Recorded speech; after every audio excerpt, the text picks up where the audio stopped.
بسم الله الرحمن الرحيم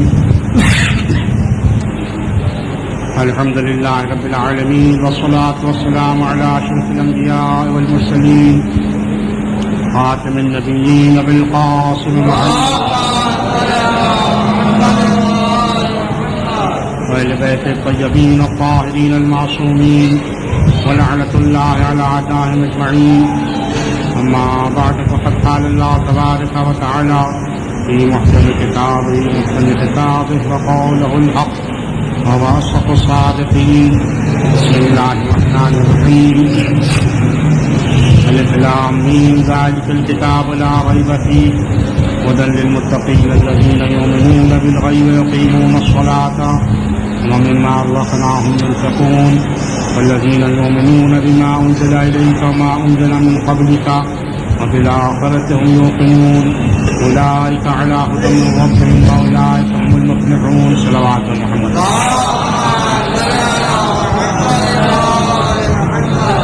الف لام میم یہ وہی کتاب ہے جس میں کوئی شک اور شبے کی گنجائش نہیں.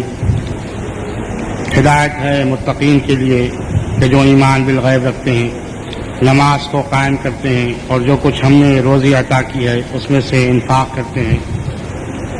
اور یہ لوگ اے پیغمبر تم پر جو کچھ نازل کیا گیا اس پر بھی ایمان رکھتے ہیں، جو تم سے پہلے انبیاء پر نازل کیا گیا اس پر بھی ایمان رکھتے ہیں. وبالآخرۃ ہم یوقنون، آخرت پر یہ لوگ یقین و ایمان رکھتے ہیں. یہی لوگ اللہ کی جانب سے ہدایت یافتہ اور یہی لوگ کامیاب ہیں.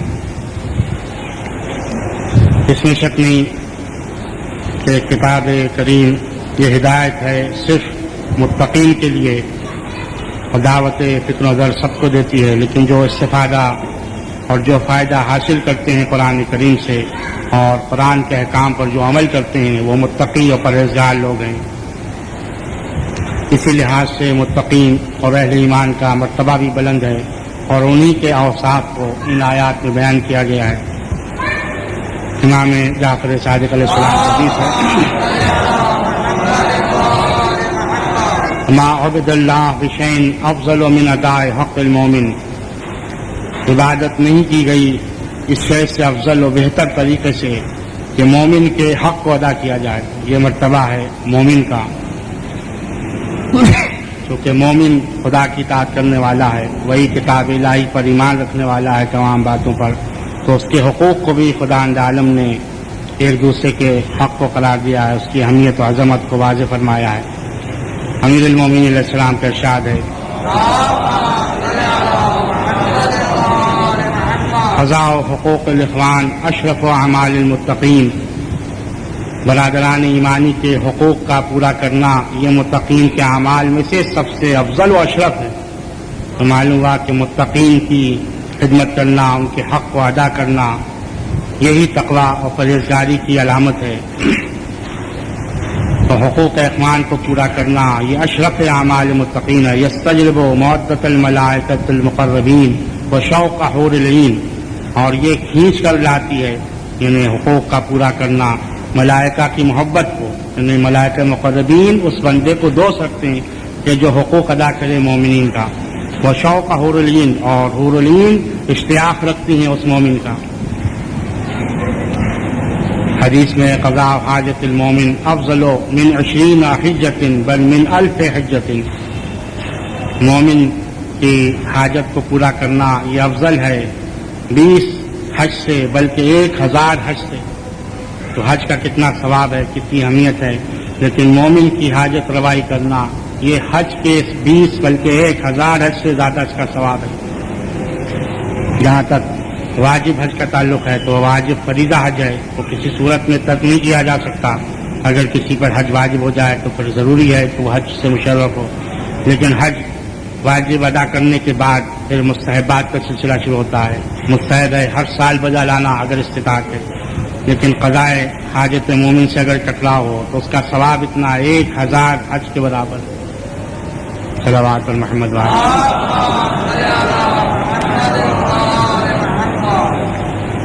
امام جعفر صادق علیہ السلام کی حدیث ہے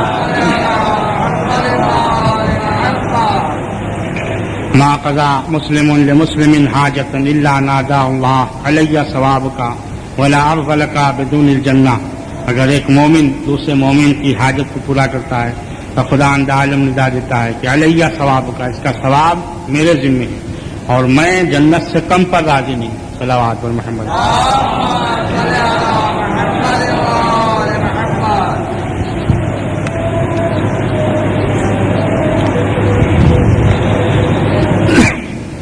تو حقوق اخوان کا ادا کرنا یہ کتنی اہمیت ہے، اور ان آیات میں ان لوگوں کی تعریف کی گئی ہے کہ جو اللہ کے عطا کردہ روزی سے صدقہ و انفاق کرتے ہیں، جو صدقات واجبہ ہیں، زکوٰۃ، خمس، ان کا الگ مرتبہ ہے، پھر مستحبات اس کا سلسلہ شروع ہوتا ہے۔ حدیث میں کہ فمن صلی ولم یزکی لا تقبل عنہ صلاۃ، اگر کوئی شخص نماز پڑھے لیکن زکوٰۃ ادا نہ کرے تو نماز اس کی قبول نہیں ہوتی۔ جیسا کہ میں نے عرض کیا تھا کہ کچھ شرائط قبولیت ہیں، کچھ شرائط صحت ہیں۔ اگر صحت کی شرائط کا لحاظ کر کے نماز پڑھ لی تو نماز تو صحیح ہو جائے گی، لیکن زکوٰۃ ادا نہیں کی تو پھر نماز اس کی قبول نہیں ہے۔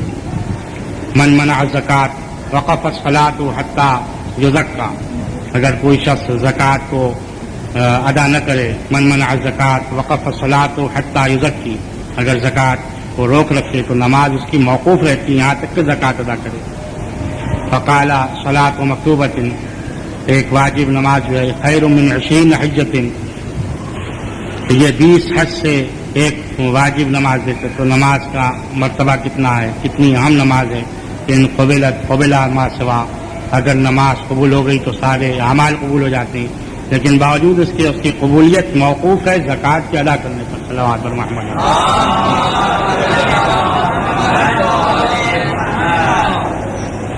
امام جعفر صادق علیہ السلام کے حدیث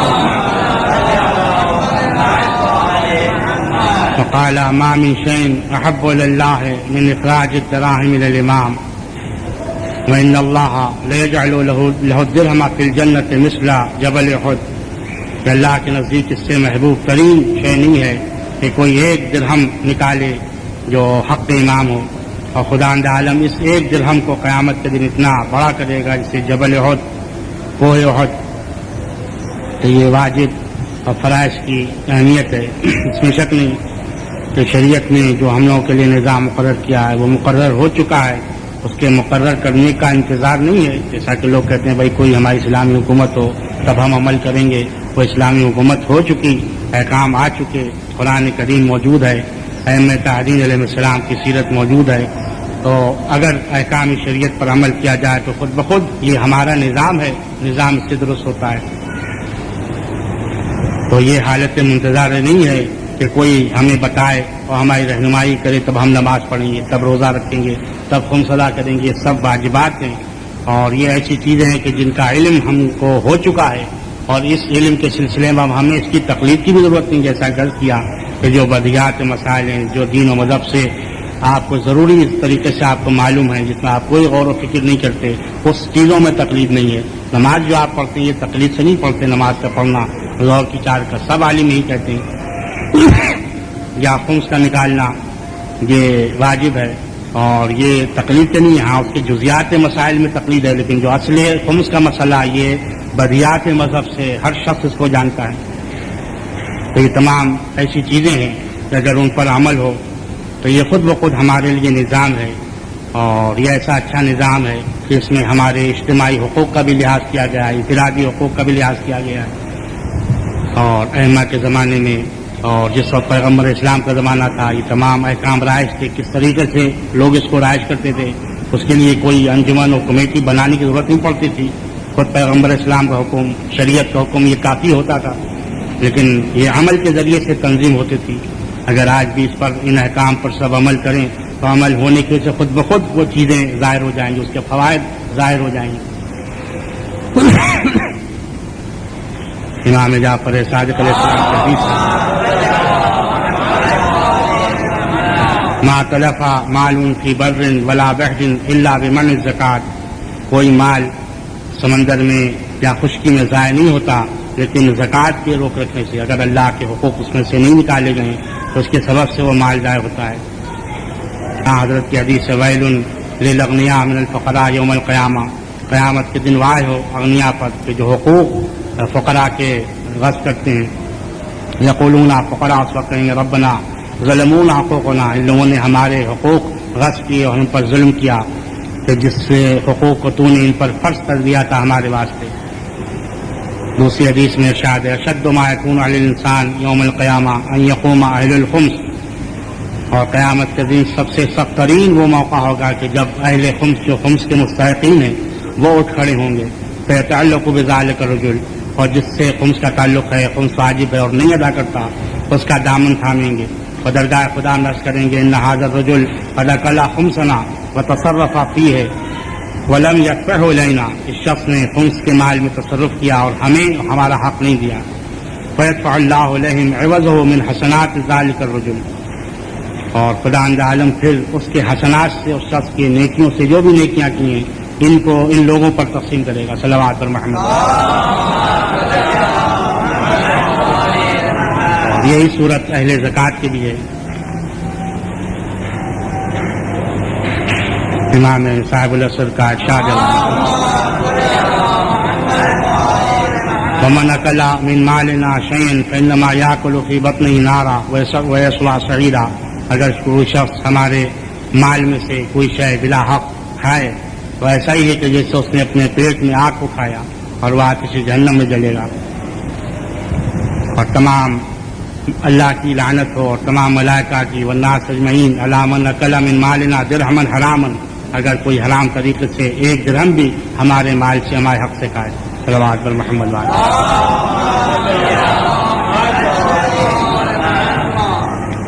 بہرحال یہ تو صدقے کے اقسام ہیں کہ جو واجبات سے ہیں، کچھ خیر و خیرات جو مستحبات ہیں۔ البر والصدقہ یدفعان عن صاحبہما 70 میتۃ السوء، نیکی کرنا، صدقہ کرنا، یہ صدقہ کرنے والے سے 70 قسم کی بلاؤں کو دفع کرتے ہیں۔ الصدقۃ تدفع میتۃ السوء، بری قسم کی موت کو دفع کرتا ہے صدقہ دینا۔ اور اس حدیث کو بیان کر چکا ہوں ان من یموت بالذنوب اکثر ممن یموت بالاجال، جو گناہ کے سبب سے مرتے ہیں ان کی تعداد زیادہ ہوتی ہے بنسبت ان افراد کے کہ جو اپنی موت سے اپنے اجل کے حساب سے مرتے ہیں۔ ومن یعیش بالاحسان، اور جو احسان نیکی کے ذریعے سے زندہ رہتے ہیں ان کی تعداد زیادہ ہے بنسبت ان کے جو اپنے اجل کے حساب سے زندہ رہتے ہیں۔ صلوات پر محمد۔ حضرت کی حدیث ہے انه یکون قد بقی من عمر احدکم 3 سنین فیصل رحمہ اور یفعل شیئا من انواع البر، اکثر ایسا ہوتا ہے کہ تمہارے کسی شخص کی عمر 3 سال باقی رہ گئی، پس وہ صلہ رحم کرتا ہے، اپنے قرابت داروں سے حسن سلوک کرتا ہے، یا کوئی بھی نیکی کرتا ہے کسی قسم کی ایسی نیکی جس کے آثار ظاہر ہوتے ہیں، جس سے عمر زیادہ ہوتی ہے، تو پھر خدا عالم 3 سال کو محو فرما کر 30 سال تحریر فرماتا ہے۔ اور کبھی ایسا ہوتا ہے کہ کسی کی عمر 30 سال ہے لیکن وہ صلہ رحم نہیں کرتا، قطع رحم کرتا ہے، تو وہ 30 سال مٹا کے محو کر کے خدا عالم 3 سال لکھتا ہے اس کے لیے۔ ان الصدقہ وصلۃ الرحم تعمران الدیار، یہ گھروں کو آباد کرتے ہیں صلہ رحم، اور عمر کو زیادہ کرتے ہیں، عمر میں اضافہ ہوتا ہے۔ نیکی کرنا، صدقہ کرنا، اگر خاموشی سے یعنی چپکے سے صدقہ ادا کیا جائے، ينفعان الفقر، تو فقر و فاقے کو دور کرتا ہے، ويزيدان في العمر، عمر میں اضافہ کرتا ہے۔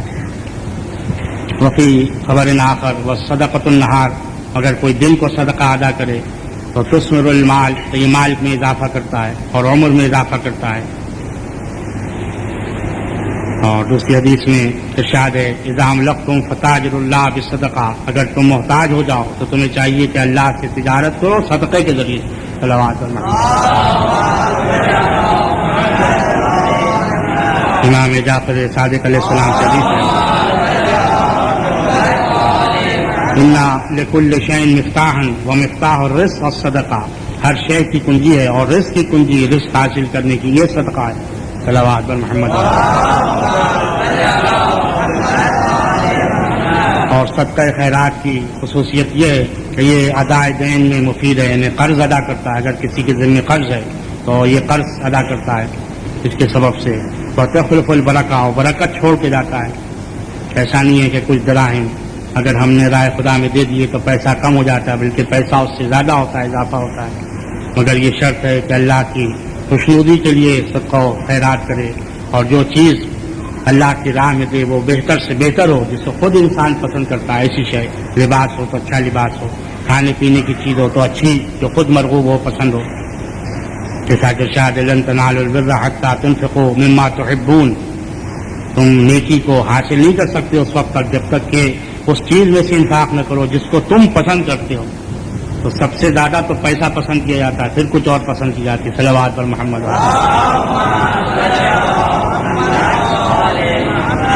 تو مما تحبون میں مال سب سے پہلے آتا ہے, پھر کھانے پینے کی چیزیں, لباس وغیرہ. صلوات پر محمد. وما تنفقوا من شيء فإن الله به عليم, جو کچھ تم انفاق کرتے ہو اللہ کی راہ میں اللہ خوب جانتا ہے کہ تم نے کیا عطا کیا, کتنی مقدار میں عطا کیا, خراب سڑا گلا مال عطا کیا یا صحیح اللہ کی راہ میں, اللہ بہتر جانتا ہے. امیر المومنین علیہ السلام نے ایک مرتبہ لباس خریدا تو لباس آپ کو پسند آیا اور بہت اچھا لباس تھا, آپ نے فوراً اس کو رائے خدا میں تصدق کر دیا.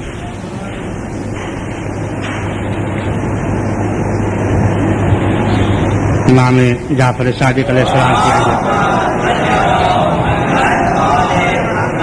من کسا احدا من فقراء المسلمین صوبا من عراء وعانه بشيء مما يقضيه من معيشته وكل الله به 7000 ملك من الملائكة يستغفرون لكل ذنب عمله الى ان ينفق في الصور. اگر کوئی کسی مومن کو فقراء مسلمین میں سے, فقراء مومنین میں سے کسی کو لباس پہنائے اور اس کو لباس کی ضرورت ہو, یا کسی ایسی شے سے اعانت کرے جو اس کی معیشت میں اس کے لیے کارآمد ثابت ہو, کسی ایسی شے سے. ایک شخص ہے جس کو فرض کیجیے اثاث بیت کی ضرورت ہے, آپ اس کے لیے فراہم کر دیں. گرمی کا زمانہ ہے, کسی شخص کے پاس پنکھا نہیں, آپ اس کے لیے پنکھا فراہم کر دیں. یا ایسی شے کہ جو اس کے لیے معاون ثابت ہو, تو خدا عالم موکل کرتا ہے 70,000 فرشتوں کو, تو وہ استغفار کرتے رہیں اس نیکی کرنے والے کے لیے ہر گناہ کے مقابلے میں, یہاں تک کہ اسرافیل سور پھونکیں اس زمانے تک. صلوات پر محمد.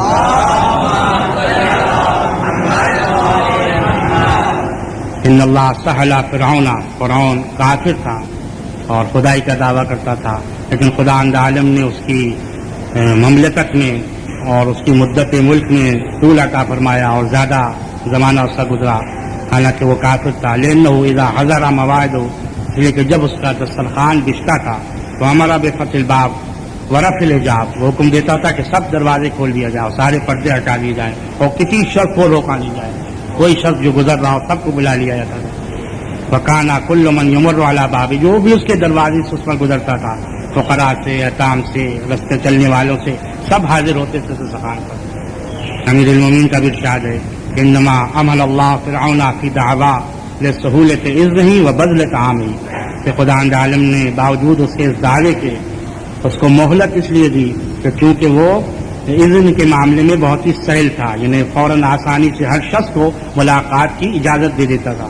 و بذل طعامہ, و بکثرت طعام کو خرچ کرتا تھا لوگوں پر. صلوات محمد. خدا عالم ہم سب کے توفیقات میں اضافہ فرمائے, ہمارے اعمال کو قبول فرما, ہماری دعاؤں کو مستجاب قرار دے. جو مریض ان کو شفا کامل عطا فرما, جو